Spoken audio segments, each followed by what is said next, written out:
Okay, I'm just going to be as direct as possible. Fallout New Vegas is a masterpiece. That said, please don't come after me, just let me finish, hear me out. It is overrated. I mean, the title's kind of clickbait, but it's also true. New Vegas is not a bad game, and it's certainly better than a lot of the games on the market, but it also has legitimate flaws both as a game and as a Fallout title. I think that accounts for most of the criticism of the game. The backlash comes from its rabid fan base, and the game not entirely living up to the hype that they give it. Let me ask this, if all you had ever played was Fallout 1 and 2, and you felt that they were the best games ever, would New Vegas hold up? Would you consider it a worthy sequel? In terms of storyline? Maybe. In terms of gameplay? No fucking way. Many of the changes that Fallout 3 brought to the series apply just as much to New Vegas. The RPG elements, skill checks, and character builds are closer to 3 and 4 than 1 and 2.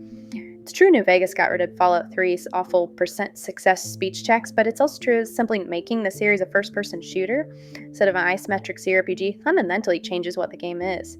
Fallout 3 wasn't bad because of dice roll skill checks. It's an RPG staple. Fallout 1 and 2 knew properly when to do that, when to use skill threshold. Fallout 3 was mad at because an RPG shouldn't depend on my skill at aiming with a mouse. What people seem to like about New Vegas, though, is the world building and story.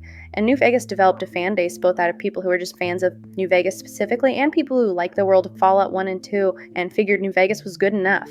But if you didn't know Fallout 1 and 2's world, what appeal does this series hold? Obviously, it holds some appeal to some degree since there are people who are fans of only New Vegas.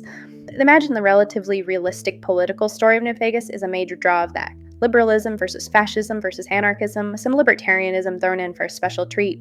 Treats the major players in the story like real political entities, not game factions. They don't want something, and their actions make sense towards achieving those goals.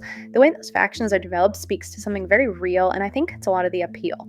Still, I think there's a lot missed about New Vegas one didn't play the first two games, and not just in small references and allusions, but in tone and theme. So New Vegas works on its own from a pure lore perspective and as a good political thriller, and a passable sequel to Fallout 1 and 2. But the gameplay is just not the gameplay of an RPG. It's gameplay of a looter shooter with some light RPG elements, just like Bethesda's Fallout. So that's why I say New Vegas is a masterpiece of lore, but overrated in terms of gameplay.